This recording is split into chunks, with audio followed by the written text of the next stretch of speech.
Hi, thank you very much for joining for the 44th Zest Leaders Club session, Finding Happiness. In pursuit of happiness.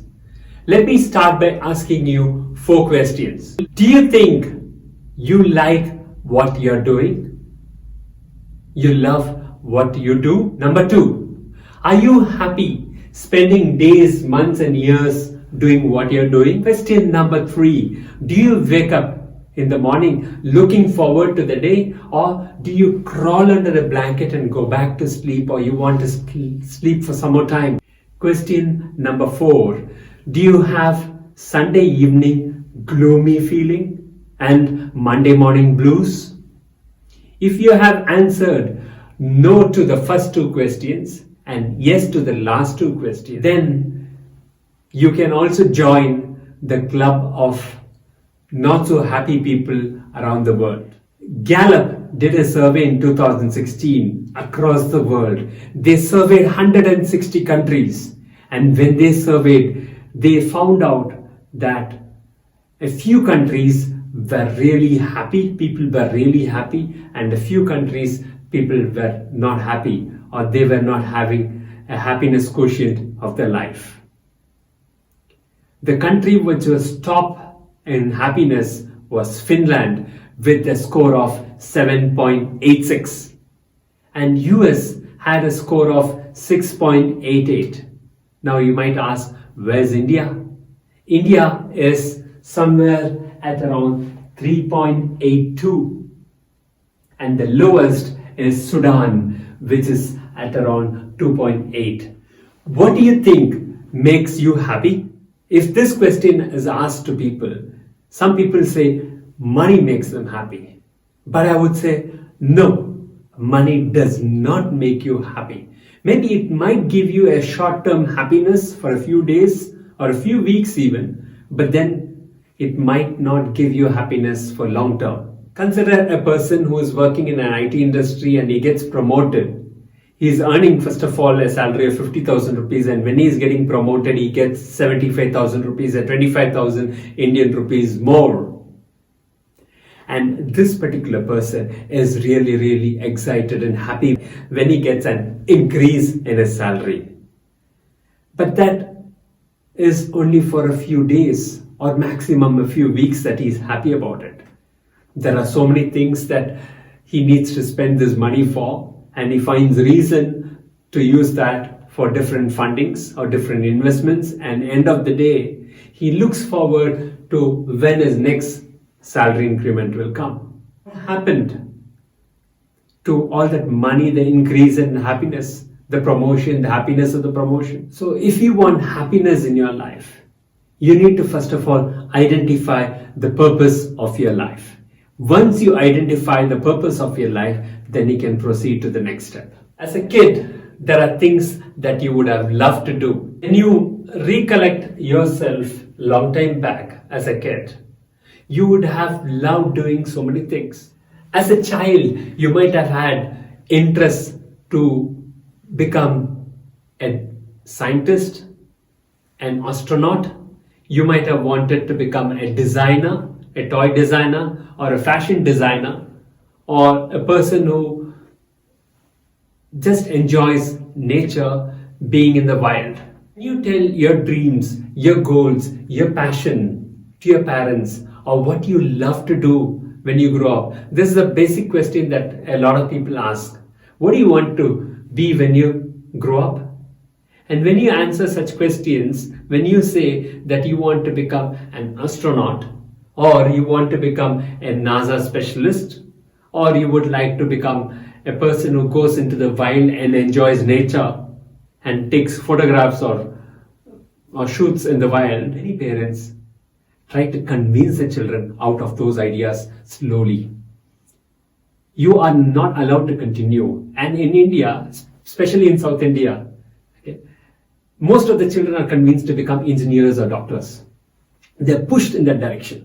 Unfortunately, they don't enjoy what they are doing. By Sunday evening, the pall of gloom descends on them. Oh my God, tomorrow I need to get back to office. And by Monday morning, the blues start. They don't want to go to their workplace. Reluctantly, they go to their work. When they are there at work, they start thinking, when will the next break time come? And by afternoon, they start waiting for the evening to come. By Tuesday, Wednesday, they start thinking, when will my weekend come back? And this routine continues. Many people feel they are useless. Some people feel that their life is hopeless. There are people who think that they are utter failures in their lives. These are different categories in which people are. Please remember, not everyone is gifted the same way. Not everyone possesses the same talents and the same gifts. If you ask a monkey, roar like a lion, can the monkey do it?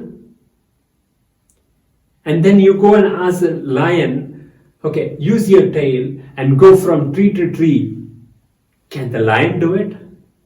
But then we expect human beings to go in a direction that society needs. Is that right? Each person is gifted uniquely, and that gifts needs to be discovered and utilized for the benefit of that person as well as for the world. As I said, if you would like to find happiness, there should be some way or a tool or a technique. So let me come into that.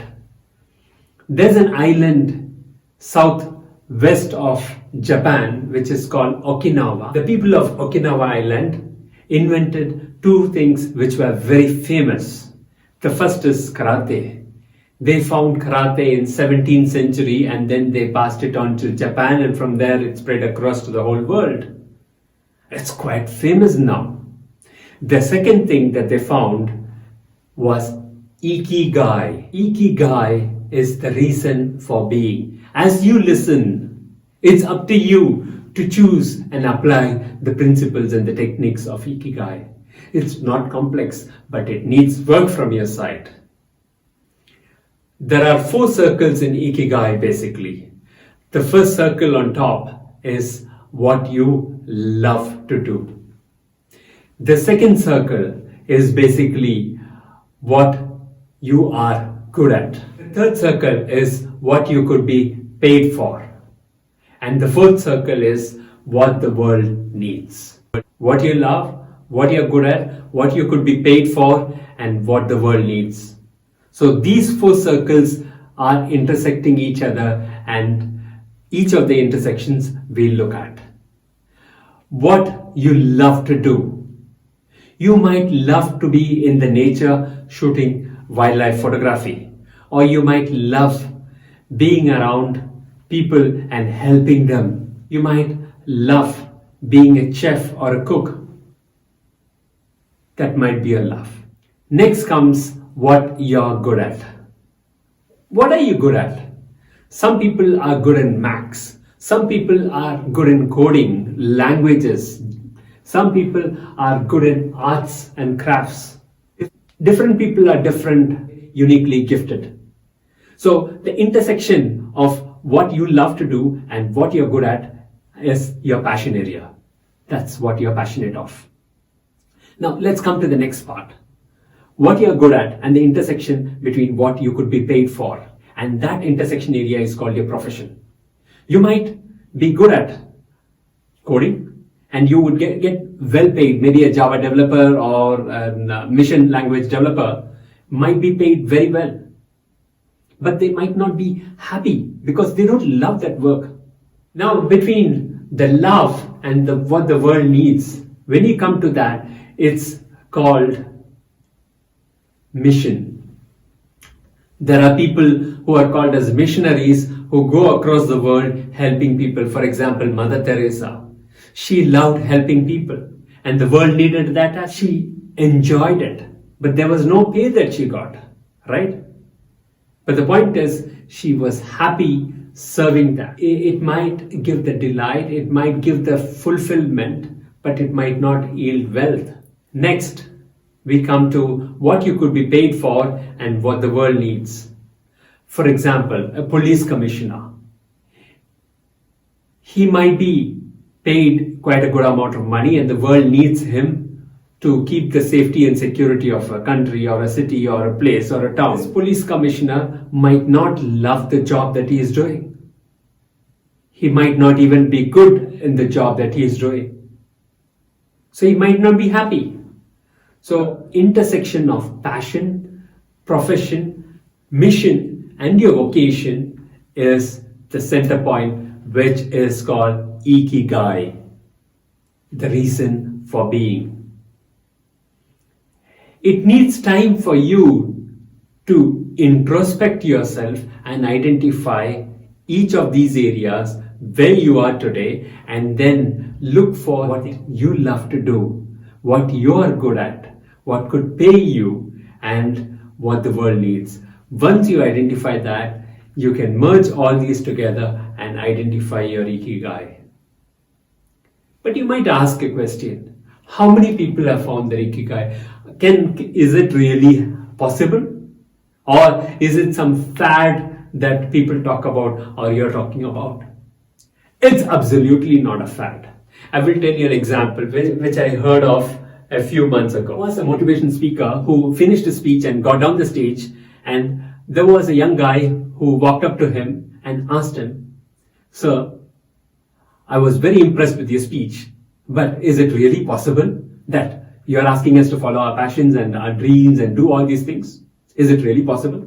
So this man went ahead and asked him the first question: what do you love to do? And this young guy said, "I love to be around animals. I love animals."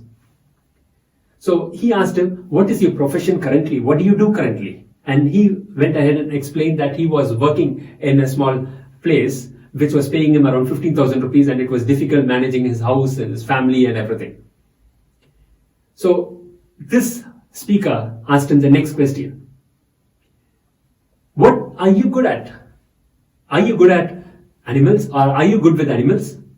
Then this guy said, "Yes, I am good with animals. In fact, I go to the veterinary clinic near my house. When people bring in their dogs and their animals, I support them by taking care of them and tending to them and being a support for the doctor." So this speaker asked him, if you love animals and if you are good with it as well, why don't you do something like walking dogs? Just like that, casually asked. There are many people in my apartment who have dogs, but they might have difficulties taking their dogs out for a walk in the morning. So would it be possible for you to take those dogs out? So this young chap asked him, "But will that earn you money?" And the speaker said, "Let's give it a try." So next day, this boy came to the speaker's house, and both of them went to the neighbor and asked him, "Would you like somebody to walk your dogs in the morning?" And the neighbor said, "Yes, for sure." And they just asked, "How much would you be willing to pay?" And they thought a little bit, and the neighbor said, "I could give 2,000 rupees if he is able to take my dog out for a walk every day in the morning." So this guy started the job the very next day. He started taking that one dog out. Between 6 and 7, he used to take the dog out for a walk. So the speaker said, "Let's do something. I will ask permission from the association, and I will put up a small rider telling that anybody and everybody who needs their dogs to be walked in the morning, they could reach out to your phone number." So this young chap got a few calls, and he was taking at least around 3 or 4 dogs from that apartment. He was happy because he was earning almost 8,000 rupees. A few months down the line, this boy comes, and this young chap comes back and meets with the speaker, the motivation speaker, and tells, with a box of sweets, and tells him, "Sir, thank you so much. What is all this about?" And he says, "I'm earning a salary which is more than what I'm earning during the day." He started earning around 20,000 rupees, and his daily salary, which he is working from morning 9 to 5, is earning 15,000 rupees, whereas his time of 2-3 hours in the morning is earning him 20,000 rupees. Indian rupees, I mean. A few months pass by, and this young chap comes and meets with the speaker again, and he tells him, "Sir, I'm so grateful and thankful. Please take this box of seeds." And he takes the speaker downstairs and shows him his new bike. He's so proud, he's so happy that he's able to buy a bike which is costing him almost ₹1,00,000, and he says that he bought it with his own money, not a rupee on loan. The speaker asked him, how is business? He said, it's not just me who is working now. I have a group of people now who are walking the dogs every day. I just manage it. I'm now building a website for my dog walking. And I'm so happy and thankful and grateful for the idea that you gave me. So what he loved was animals. What he was good at was taking care of animals. What could pay him? This job could pay him. And did the world need it? Yes, there are so many families which needed his support. So he found his IKIGAI. Same way, spend some time by yourself. Start introspecting. You will be also able to find your IKIGAI. Just go back to your past. Start thinking about when you were 7 years old. Think about it. What did you love to do? What did you like? Don't start thinking, oh, if that will not pay, this will not work, that will not work. Put all other things away. Just imagine that if you are having everything that you are expecting, will it work? Just write down what you love to do when you were 7 years old. What were your dreams? What were your aspirations? What were you passionate about? What did you want to become? And then analyze what you are good at today. What are the things that you are really good at? Find that out. Note that down. What does the world need today? What are the problem situations where you can apply your skill set in this world is what you can identify next. And last but not the least is the circle which comes what you could be paid for. So when you identify these four, the intersection of these four, you would have identified your IKIGAI. You might ask me, as soon as I found my IKIGAI, should I quit my job now? No, absolutely not immediately. You could go on a part-time IKIGAI. What is part-time IKIGAI is what you might ask. Morning 5 o'clock till 8 o'clock in the morning, evening after 6 till around 11 in the night, you can practice your IKIGAI. Whatever you love, what you're good at, what the world needs, and what could pay you. Try practice it over a period of time, make it happen. And once you have identified that your IKIGAI is working out, and then you can quit the job once you're stable enough into it. So I would like you to spend this week identifying what your IKIGAI is, what you love, what you are good at, what would pay you, and what the world needs. And once you're done, you would be happy that you would have identified your IKIGAI. If you are still unable to identify your IKIGAI, no worries. Think about it. Keep asking, what's the purpose of my life? Why am I here in this world? And over a period of time, you will get the answers as well. With that said, I would wish you all the best in your journey towards finding happiness through IKIGAI. Thank you so much.